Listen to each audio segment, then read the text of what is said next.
Olá, meus amigos! Estamos de volta para os nossos estudos sobre o novo Código de Processo Civil. Sejam todos muito bem-vindos.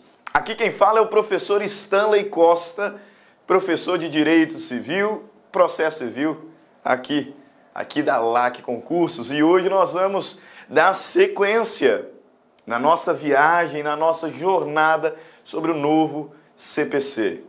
Sequência com um tema deveras importante. Tema extremamente importante para você concurseiro, para você profissional do direito. Isso porque atos processuais, nosso tema de hoje, sempre foi um tema importante. Só que ele foi sensivelmente modificado pelo novo Código de Processo Civil. E as bancas, tenho dito, gostam muito daquilo que é novo. Então você tem que estar por dentro das inovações, portanto não perca a aula de hoje. Acompanhe a nossa aula, abra o seu caderno, abra o seu CPC já para fazer as suas marcações, as suas anotações, porque hoje nós vamos falar sobre atos processuais. Uma aula um tanto quanto extensa, nós vamos dividir em diversas partes. Nós vamos falar sobre conceitos dos atos processuais, atos das partes, pronunciamento do juiz, atos do escrivão, vamos falar sobre forma, tempo, lugar dos atos processuais, negócio jurídico processual, vamos falar sobre prazo, sobre calendário, ou seja, tema extremamente importante, não perca de vista, bastante atenção, já deixa aí o seu vademecum aberto, o seu caderno, sua caneta preparada, porque a nossa aula começa nesse exato momento. Atos processuais. E nós vamos começar pelo começo. O que são atos processuais? Qual é o conceito de ato processual? O que eu quero que você compreenda nesse primeiro momento é que ato processual é uma espécie do gênero ato jurídico. Ato jurídico, que é uma matéria lá do direito civil material. Veja bem, lá no direito civil material, nós temos um tema importantíssimo chamado fato jurídico. Encontra-se na parte geral do Código Civil. E no estudo do fato jurídico, falamos sobre os atos jurídicos. Pois bem, os atos processuais são espécies deste gênero, ato jurídico. Por isso que eu acho importantíssimo e faço questão de investir um pouquinho do nosso tempo, para falarmos sobre essa disciplina do direito material. Acho importante que façamos aqui um bom fundamento bem abalizado para o conhecimento que construiremos ao longo dessas aulas. E o fundamento, a base desse nosso estudo está lá no direito civil. Portanto, permita-me investir um pouquinho do nosso tema, do nosso tempo, para falar sobre direito civil material. Fato jurídico, parte geral do Código Civil. Antes de compreendermos o que é fato, ou melhor, ato processual, importa-nos conhecer sobre o fato jurídico. O que é fato jurídico para o direito civil? O que é um fato jurídico para o direito civil? A doutrina civilista nos apresentará como conceito, quase de forma unânime, que fato jurídico é todo acontecimento relevante para o direito. Fato jurídico é todo acontecimento relevante para o direito. E eu costumo dizer que esse é o típico conceito, falo para os meus alunos lá na faculdade, esse é o típico conceito que não explica muita coisa. Cá para nós, fato jurídico, todo acontecimento relevante para o direito. Isso é uma norma de uma obviedade. Porque Em verdade, o doutrinador nada mais fez do que traduzir as duas palavras que compõem a expressão. Fato é acontecimento, jurídico me remete para direito. Fato jurídico, todo acontecimento relevante para o direito. Não está explicando muita coisa. O que eu preciso saber, meus caros, é o que faz de um acontecimento relevante para o direito. O que faz com que um acontecimento não seja apenas um fato social, mas relevante para o direito e, portanto, fato jurídico. É relevante para o direito o acontecimento que cria, modifica,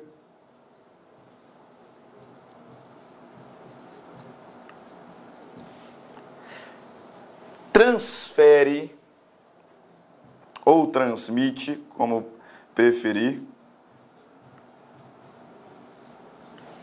ou extingue direitos. É relevante para o direito todo ato que cria, modifica, transfere ou extingue direitos. Alguns vão incluir aqui também conserva, sem problema nenhum. Sem problema nenhum. O que eu preciso entender é, fato jurídico é todo acontecimento relevante para o direito. Por quê? Porque ele cria, modifica, transfere, extingue direitos. Se nada disso acontecer, então esse fato não é jurídico. Trata-se de fato meramente social. Agora, o fato chamado jurídico se classifica em várias espécies. E a primeira classificação é de que o fato jurídico pode ser um fato natural,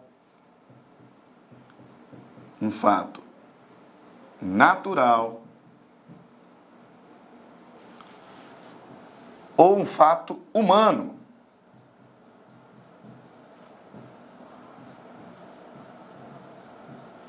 A depender se decorre diretamente da vontade humana ou não. Esse é o ponto diferenciador entre os dois. Fato jurídico natural é aquele que não decorre imediatamente da vontade humana. Fato humano, contrário senso, que decorre imediatamente da vontade humana. Agora, eles têm alguns codinomes. O fato natural é também chamado de fato jurídico em sentido estrito. Também chamado de fato jurídico em sentido estrito. E esse fato humano aqui, também conhecido como ato jurídico. Ato jurídico. Então, fato jurídico em sentido amplo, divide-se em fato natural, também chamado de fato jurídico em sentido estrito, fato humano, também chamado de ato jurídico. O fato natural, apenas para completar, será ordinário ou extraordinário.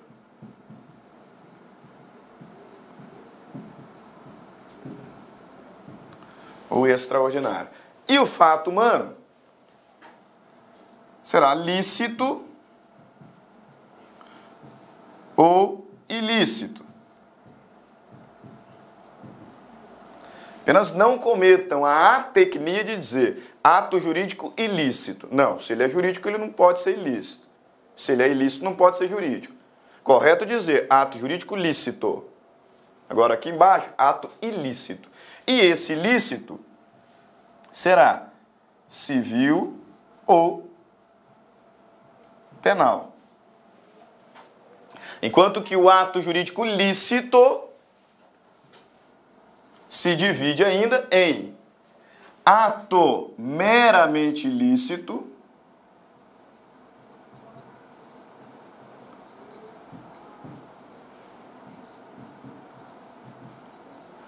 e negócio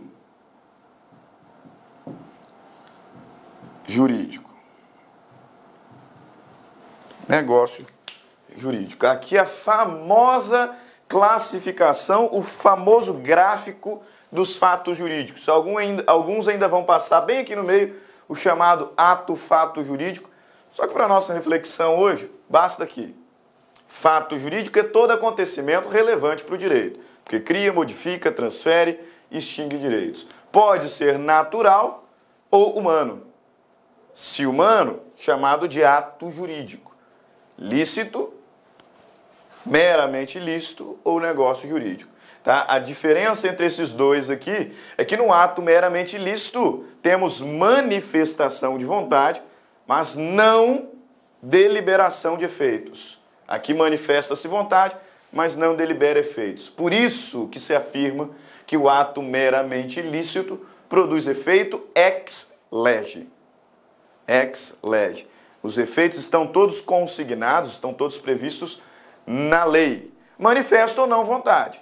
Se manifestar, os efeitos estão previstos na lei. Por exemplo, o reconhecimento voluntário de paternidade. O indivíduo reconhece o filho que nasceu de uma ex-namorada como dele. Ele não pode reconhecer e optar por pagar a pensão só quando ele completar 5 anos. Reconhece ou não.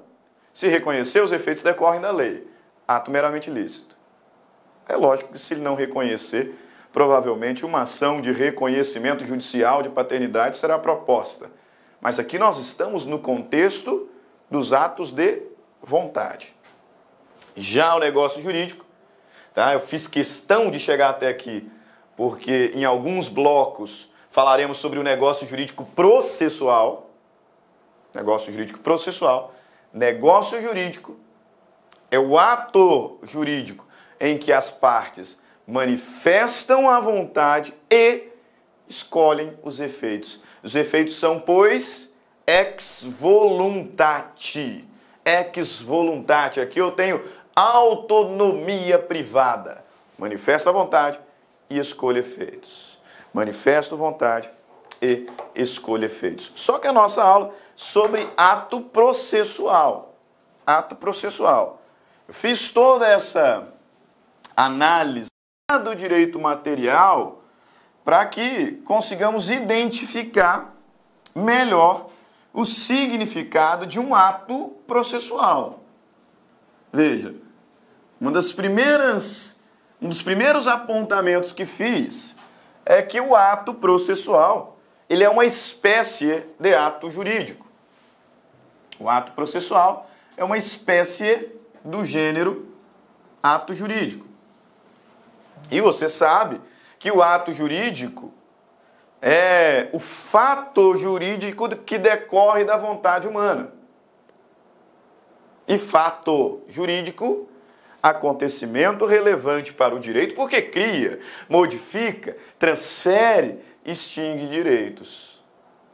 Então é necessário que se crie, modifique, transmita, extinga direitos. Ou, culmine na extinção de algum direito. Aqui não é diferente. Considerando que o ato processual, ele é uma espécie do gênero ato jurídico, o que nós temos é que o ato processual é o comportamento humano. Lembra que o ato jurídico decorre da vontade humana, que tem por objetivo instaurar, ou seja, criar, desenvolver, modificar ou extinguir uma relação jurídica processual. Relação jurídica processual. Viram só por que eu fui lá no direito civil? Porque os conceitos se assemelham bastante. Só que aqui nós estamos no contexto de uma relação jurídica processual. Assim como no direito material, o ato jurídico é um comportamento humano. É um acontecimento que decorre diretamente da vontade humana. Por isso afirmamos que o ato processual é o comportamento, o acontecimento que decorre da vontade humana, só que para ser jurídico, precisa instaurar, desenvolver, modificar ou extinguir uma relação jurídica processual. Uma relação jurídica processual. Isso é o ato jurídico. Por isso que faço questão de colacionar para nós dois conceitos doutrinários. Sei que você concurseiro, às vezes, se pergunta, professor, está falando de doutrina. Qual a relevância de doutrina para a nossa aula aqui agora? Muita, muita. Se você estabelecer uma boa base, o conhecimento decorrente vem naturalmente. Então, olha que show, que precisão, né? A doutrina do Eupídio Donizete. Ato processual é toda ação humana. Toda ação humana que produz efeito jurídico em relação ao processo. E por esse efeito jurídico aqui, entenda, criação, modificação, transmissão ou extinção de direito ou de uma relação jurídica. Muito bom o conceito dele, mas também gosto muito, né, de uma advertência que o bom doutrinador contemporâneo Marcos Vinícius Rios Gonçalves nos apresenta no seu manual de processo civil, né? Aquele da coleção Esquematizados do Pedro Lenza. Processo civil, quem escreve é o Carlos, ou melhor dizendo, quem escreve é o Marcos Vinícius Rios Gonçalves. E nesse esquematizado de processo civil, o Marcos Vinícius Rios Gonçalves faz uma advertência interessantíssima que eu gostaria muito de compartilhar com os senhores. Ele diz o seguinte: nós não podemos confundir o ato processual com o fato processual. Lembra lá do gráfico? Fato jurídico. Todo acontecimento relevante para o direito, que cria, modifica, transmite ou extingue direitos. Fato jurídico. Se divide em fato natural, também chamado de fato jurídico em sentido estrito, e fato humano, também chamado de ato jurídico. O Marcos Vinícius Rios Gonçalves nos faz uma advertência para que não misturemos, não façamos confusão entre as expressões ato processual e fato processual. Porque o ato processual é aquele decorrente diretamente da vontade humana. Ele diz, são atos processuais os atos humanos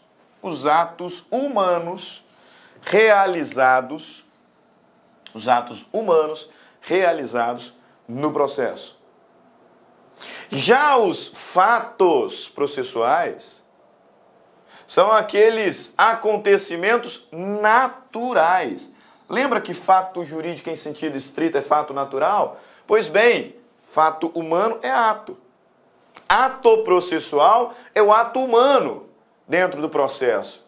Enquanto que o fato processual é o acontecimento natural que traz alguma repercussão, que traz alguma implicação para a relação processual. Veja lá, fatos processuais que são acontecimentos naturais que podem ter grande relevância ou repercussão no processo, mas que não dependem de conduta humana.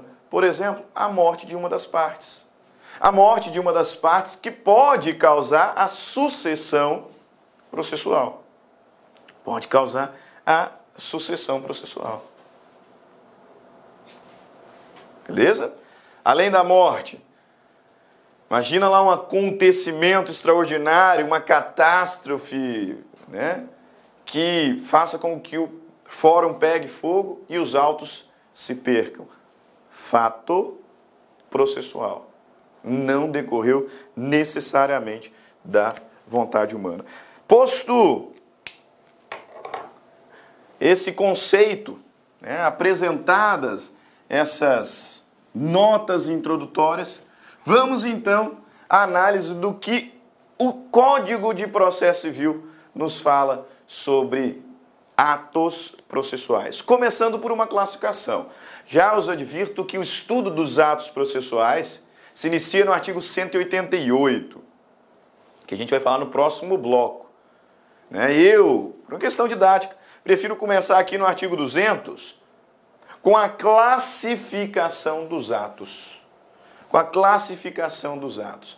Nós temos, no contexto processual, atos das partes, atos do juiz e atos do escrivão ou secretário.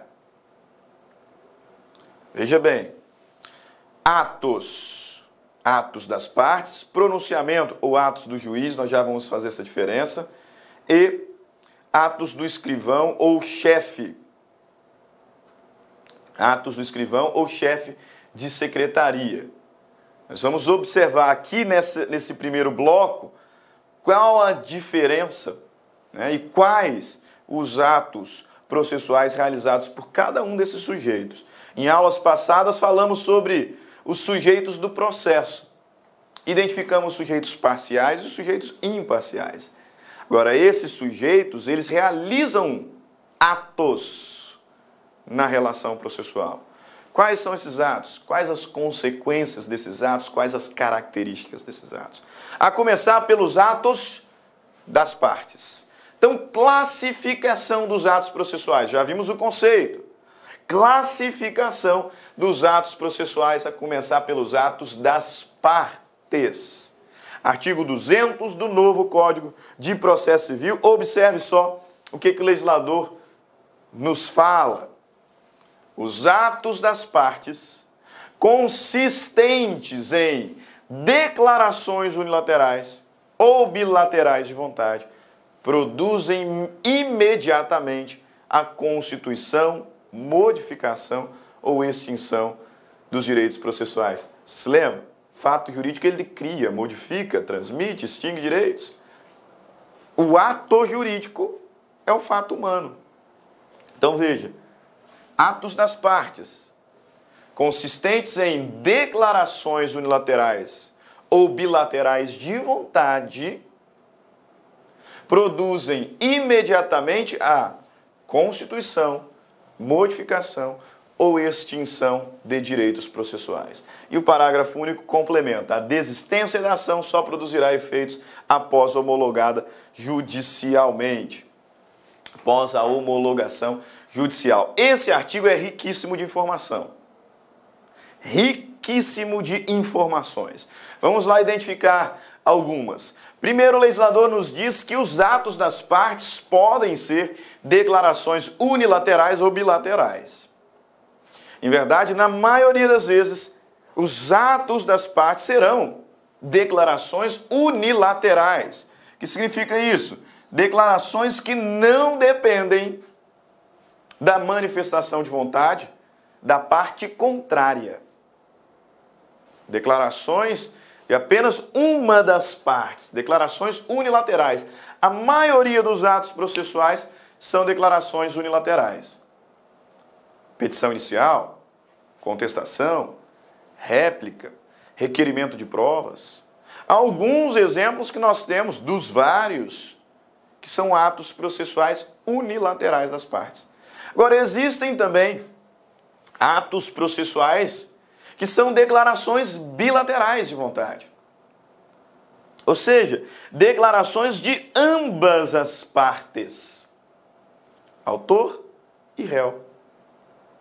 E nós temos também alguns atos jurídicos processuais bilaterais. Posso destacar o negócio jurídico processual. Nós vamos falar sobre ele nas nossas aulas. Daqui provavelmente 2 ou 3 blocos, nós vamos falar sobre o negócio jurídico processual, que é uma manifestação, uma declaração bilateral de vontade, ou seja, uma declaração de comum acordo das duas partes processuais, dos dois polos de sujeitos processuais, autor e réu. Outro exemplo de declaração bilateral de vontade. Temos a transação, o acordo. Um acordo de vontade que, inclusive, colocará fim ao processo com resolução meritória. Declaração bilateral de vontade. ato processual das partes. Então, os atos processuais, eles podem ser unilaterais ou bilaterais. Agora, tem uma característica que diria até mais importante. E uma informação até mais importante nesse texto do artigo 200. Que quando ele diz que os atos das partes consistentes em declarações unilaterais ou bilaterais produzem imediatamente a constituição, modificação ou extinção dos direitos processuais. Dessa informação, nós extraímos a regra de que os atos processuais produzem efeitos imediatos. Os atos processuais, eles produzem efeitos imediatos. O que significa isso, professor? Significa que eles não dependem de homologação judicial. Como regra, os atos processuais das partes produzem efeito imediatamente. Ou seja, não dependem de homologação judicial. Agora, esta é a regra. Existem exceções? Existem. E o próprio legislador, no parágrafo único do artigo 200, nos traz uma exceção. Afirmando a desistência da ação só produzirá efeitos após homologação judicial. Então, um exemplo que o legislador nos confere aqui expressamente de um ato processual que excepcionalmente não produzirá efeito de imediato. Dependerá de homologação. A desistência da ação. Exemplo de ato processual que só produzirá efeitos quando devidamente homologado. E aqui, já citei Eupídio Donizete, já citei Marcos Vinícius Gonçalves, não poderia deixar de falar do Daniel Assunção Amorim, do Daniel Amorim Assunção Neves. O Daniel Assunção, que, na minha opinião, hoje é um dos melhores processualistas no Brasil. Manual simplesmente perfeito, um código de processo comentado também, extrema qualidade, ótimo processualista, que ao falar sobre essa exceção, veja, regra, o ato processual das partes produz efeito imediatamente, independente de homologação. Excepcionalmente, alguns dependem de homologação, entre eles a desistência. E aí, ao falar sobre essa exceção, olha só que precisão do mestre Daniel Assunção. Nessa excepcional hipótese, a homologação judicial passa a ter eficácia ex nunc,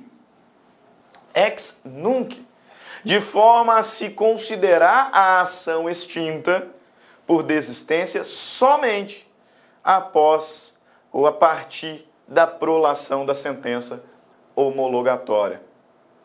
Nessa excepcional hipótese, a homologação judicial passa a ter eficácia ex nunc, de forma a se considerar a ação extinta por desistência somente a partir da prolação da sentença homologatória. Show de bola, ótima explicação do professor Daniel Assunção. Agora você, concurseiro, grave. Grave o seguinte: os atos das partes, como regra, produzem efeitos imediatos, ou seja, sem a necessidade de homologação judicial. Cuidado, a desistência é uma exceção. Desistência é ato processual das partes, que depende, pois, de homologação judicial. 2 artigos fecham o estudo dos atos das partes, em que o legislador nos diz, artigo 201, as partes poderão exigir recibo de petições, arrazoados, papéis e documentos que entregarem em cartório. Isso aqui, do ponto de vista prático, é extremamente óbvio. Quando você vai lá distribuir a petição, você faz o quê? Você leva 2 cópias, não é? E uma delas vem o protocolo, falando o dia, a data em que você protocolou aquela petição. Isso se dá em cumprimento do artigo 201, porque as partes têm direito a recibo. Recibo de que protocolaram a petição, recibo dos seus arrazoados, dos seus papéis, documentos que entregaram no cartório. Artigo 201 do novo CPC. E o artigo 202 traz uma regra que provavelmente vai cair em desuso assim que o PJE se pacificar, o processo judicial eletrônico. Ele diz o seguinte: é vedado lançar nos autos cotas marginais ou interlineares, as quais o juiz mandará riscar, impondo a quem a escrever multa correspondente à metade do salário mínimo. Putz, que texto é esse? O que o legislador quis dizer aqui? Ele diz o seguinte, que é vedado a qualquer das partes, ou qualquer daqueles que atuam no processo, escreverem notas, anotações na margem das folhas dos autos, ou entre as linhas. Está dizendo aqui, ó, é vedado lançar nos autos cotas, ou seja, lançar anotações marginais na margem da folha ou entre as linhas. Se acontecer, o juiz vai mandar arriscar, impondo a quem as escrever multa correspondente à metade do salário mínimo. Isso, cá para nós, dentro em breve, não existirá mais, né? Processo eletrônico, não terá como a pessoa ir lá e fazer uma anotação interlinear, uma anotação marginal nos autos. Ok? Para fechar os atos das partes, porque agora falamos dos atos do juiz. Fazendo uma adequação, o legislador diz pronunciamentos do juiz, e está corretíssimo. Está corretíssimo pelo seguinte: o juiz ele realiza diversos atos processuais. E esses atos que o legislador aqui destaca são apenas alguns. São apenas alguns. Por isso, pronunciamentos são espécies de atos. O juiz realiza diversos atos ao longo do processo. Ele está falando de alguns especificamente, denominados pronunciamentos. O legislador diz o seguinte, artigo 203. Anote aí, marque no seu código. Artigo bastante importante. O legislador afirma: os pronunciamentos do juiz consistirão em sentenças, decisões interlocutórias e despachos. O juiz realiza diversos atos ao longo do processo. Destaquei até aqui alguns. É ele quem conduz a audiência, quem faz a colheita das provas, quem interroga as partes, quem tenta conciliar, faz a inspeção judicial. Vários são os atos do juiz. Agora nós temos alguns pronunciamentos. Pronunciamentos do juiz, que são 3: sentenças, decisões interlocutórias e despachos. Vamos ver qual é a diferença entre cada um. O que é uma sentença? O que é uma decisão interlocutória e o que é um despacho? Você sabe? Se sabe, vamos reforçar o conhecimento. Se não sabe, acompanhe aqui. O que é uma sentença?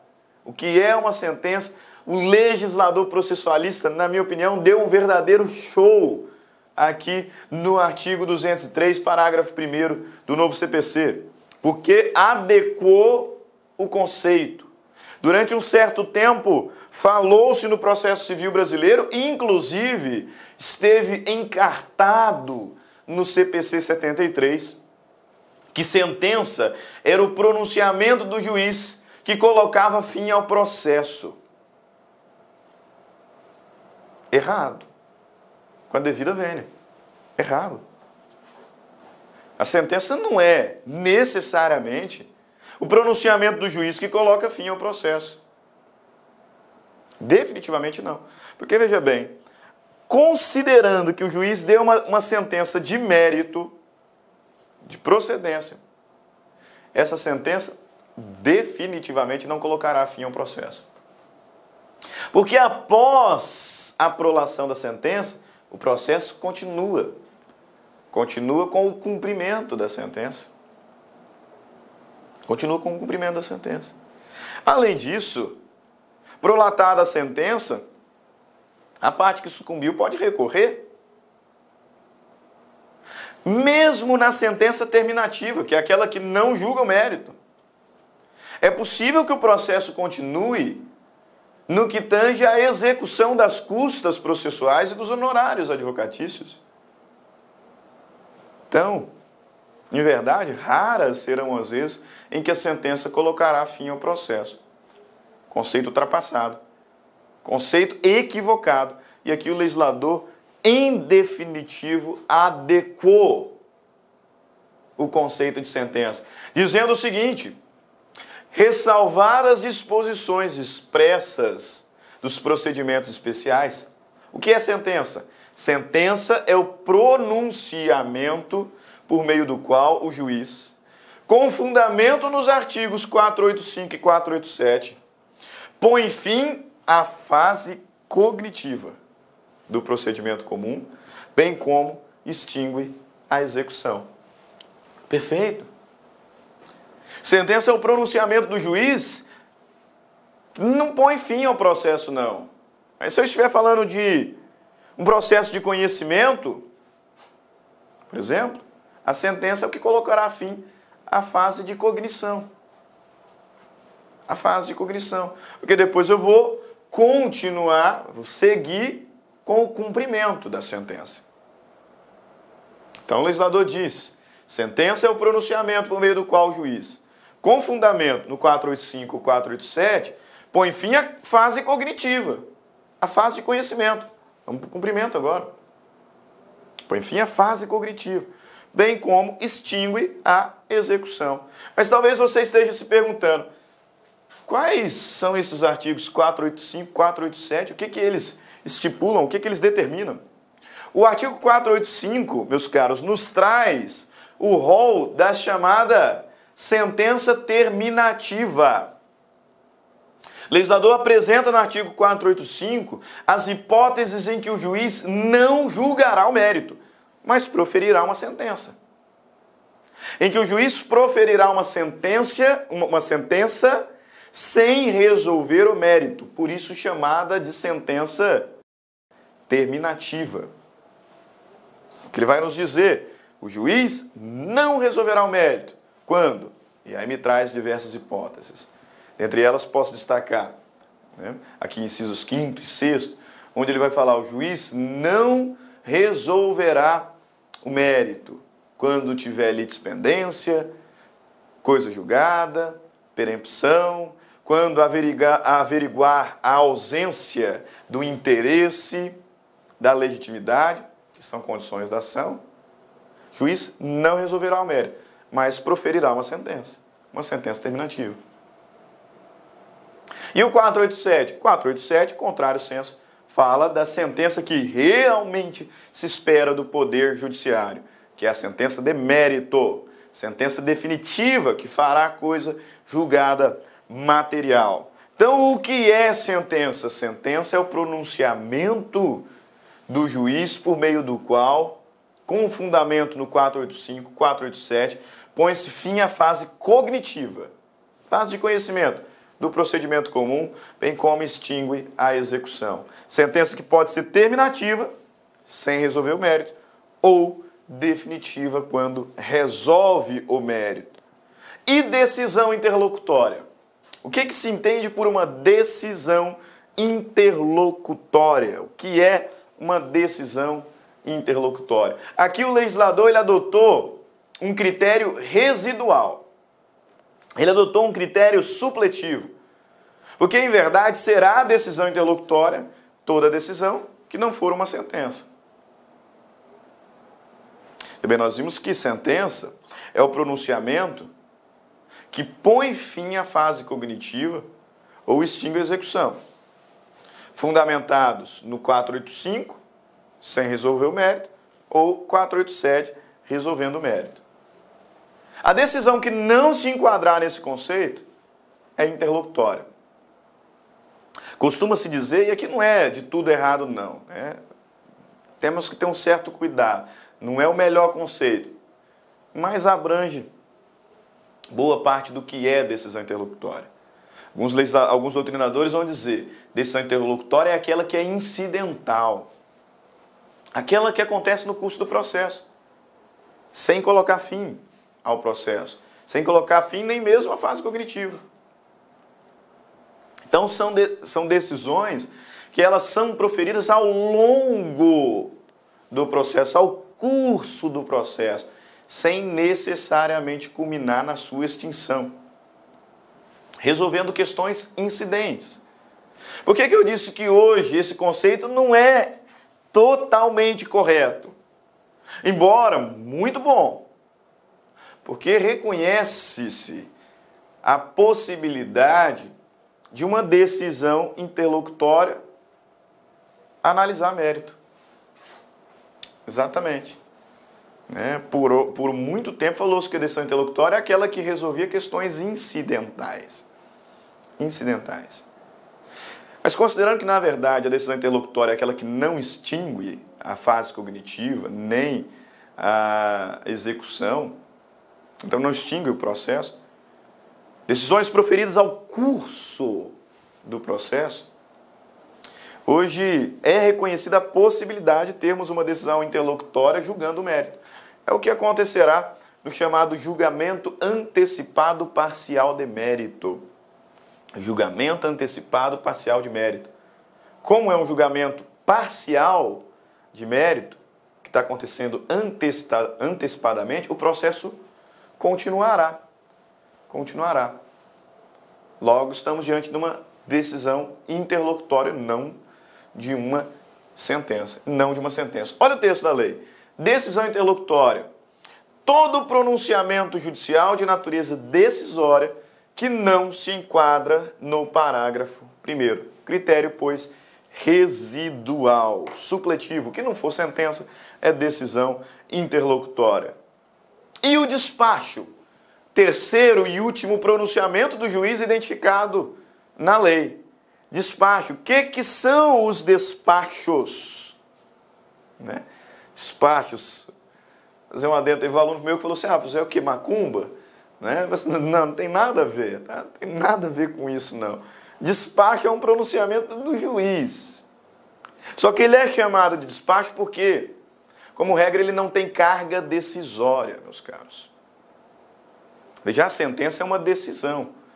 A decisão interlocutória, como o nome sugere, é um pronunciamento com carga decisória. E os despachos? Os despachos não. Os despachos são pronunciamentos do juiz sem carga decisória, que o juiz cumpre para impulsionar o processo, para dar andamento ao processo. Quando lá no artigo 3º, artigo 4º, o legislador processualista falando sobre as normas fundamentais da jurisdição, ele elenca que a jurisdição ela é inerte. E dessa regra nós temos que o Poder Judiciário precisa ser provocado para atuar, não é isso? Inércia da jurisdição. A jurisdição ela é inerte. Precisa ser provocado. Mas aí o legislador completa. Artigo 2º, artigo 3º. O legislador completa. A jurisdição ela é inerte, ou seja, ela se inicia por provocação da parte, mas se desenvolve por impulso oficial. Os despachos são os pronunciamentos do juiz sem carga decisória, que tem por objetivo impulsionar o processo, fazer com que ele ande, fazer com que ele prossiga, fazer com que ele caminhe. Despachos, pronunciamentos sem carga decisória. Por que não tem carga decisória? O que se reconhece é que os despachos eles não têm aptidão para causar dano às partes, para causar lesão às partes. Constatação importante, porque dela nós temos a regra de que despachos não ensejam recursos. Artigos 1001, artigo 1001 do CPC, dos despachos não cabe recurso. Por quê? Porque não tem carga decisória. Então não tem aptidão para gerar prejuízo, para gerar lesão para as partes. Falando sobre o tema, Marcos Vinícius Gonçalves diz lá: se o juiz abre vistas às partes, se dá ciência de um documento juntado aos autos, se determina o cumprimento do acórdão, ou se concede prazo para que as partes indiquem quais provas pretendem produzir, haverá despacho, contra o qual não caberá recurso. Por quê? Porque não há interesse para a interposição.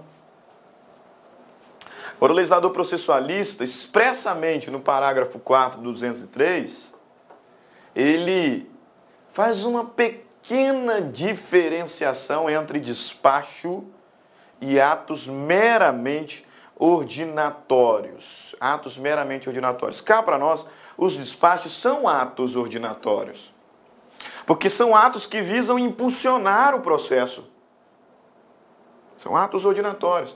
Só que alguns atos são meramente ordinatórios, e se precisasse do juiz fazer isso sempre, não ia trabalhar, né?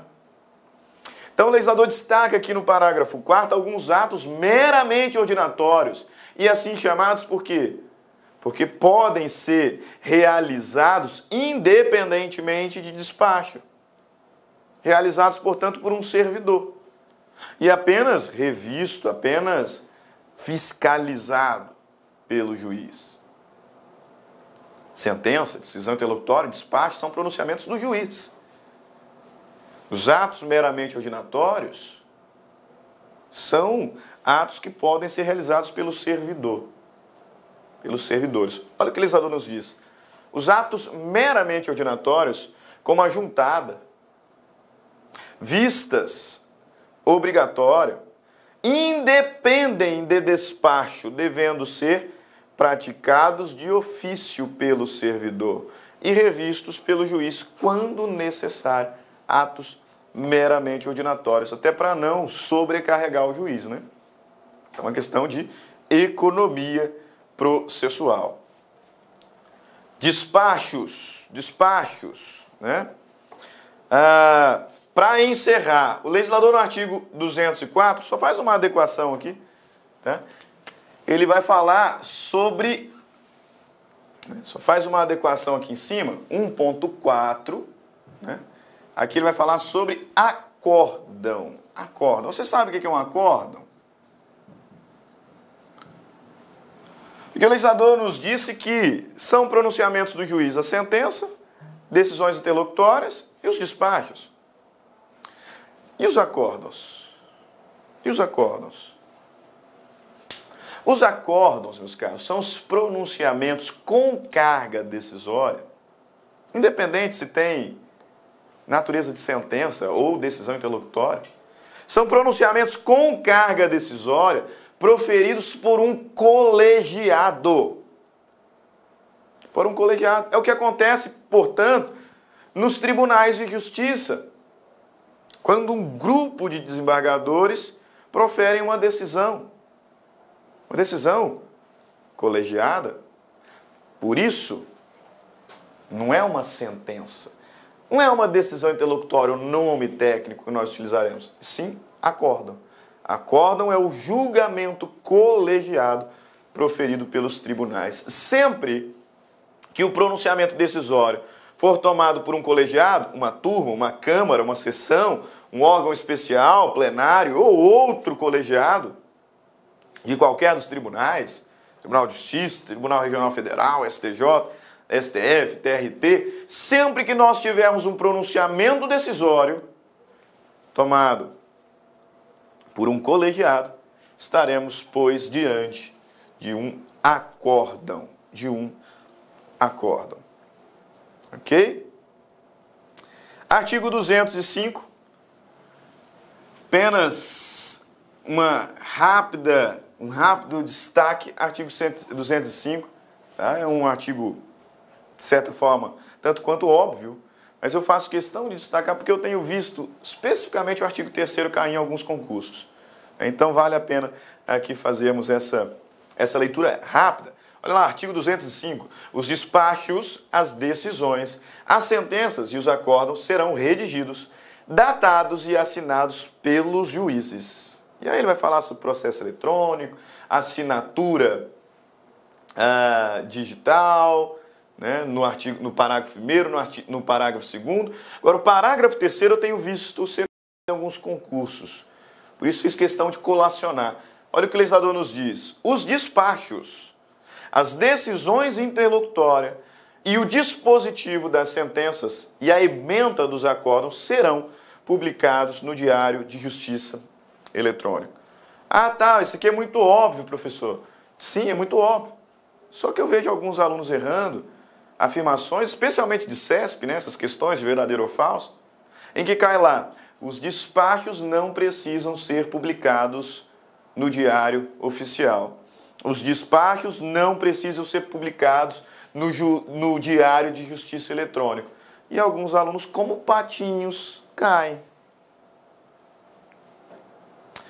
Falaria-se como patinhos porque, talvez analisando a prova, mas despacho é um ato ordinatório, né? De fato ele não precisa ser publicado no Diário de Justiça Eletrônico. Então, tá certo. Os despachos não precisam ser publicados. Tá errado! Tá errado! Os despachos, as decisões interlocutórias, o dispositivo das sentenças, a ementa dos acordos serão publicados no Diário de Justiça Eletrônico.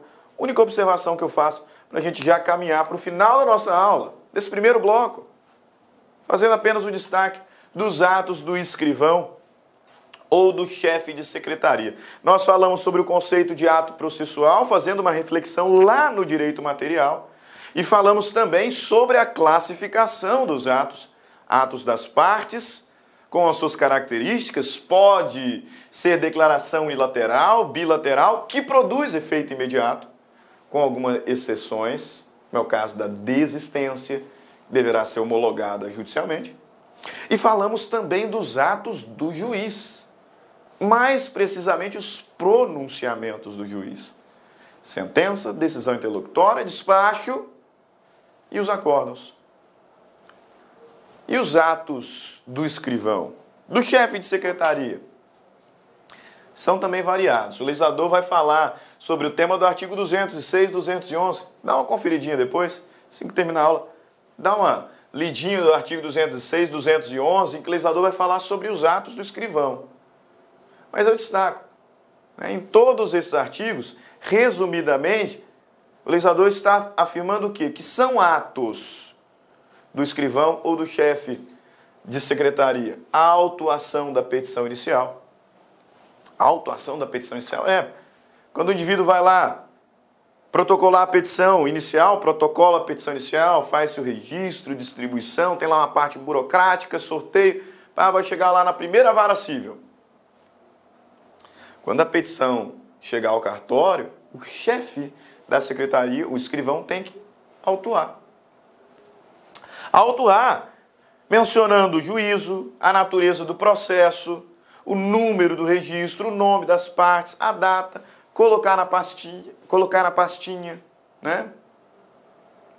Autuação. Bem verdade que isso aqui, com o processo eletrônico, perde um pouquinho de verdade, né? Porque o advogado, na hora que vai peticionar eletronicamente, ele já é responsável por fazer menção, juízo, natureza do processo, registro, nome das partes e etc. Né? O registro sai, o número do registro sai de automático. Mas, considerando ainda a existência de autos físicos, o escrivão é o responsável pela autuação. No PJE, ele atua mais como um fiscalizador, né?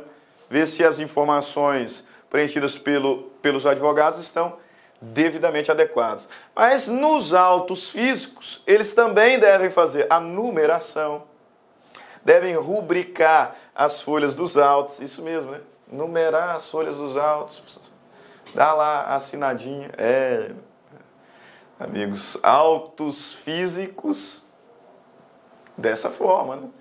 Numerar folha por folha, rubricar a atribuição do escrivão, que também faz os termos de juntada, vista e conclusão. É o que o legislador vai falar no artigo 206 e 211. Muito isso aqui perde a veracidade prática com o PJE, né, em que o escrivão vai começar a atuar mais como um fiscalizador realmente, né, da veracidade das informações prestadas pelos próprios advogados. Em resumo, para fechar a nossa aula e seguir no próximo bloco falando sobre a forma dos atos processuais, vejamos aqui apenas um resumo de tudo que nós vimos na nossa aula. Atos processuais, conceito, atos processuais ou ato processual é o ato jurídico que tem por objetivo instaurar, desenvolver, modificar ou extinguir uma relação jurídica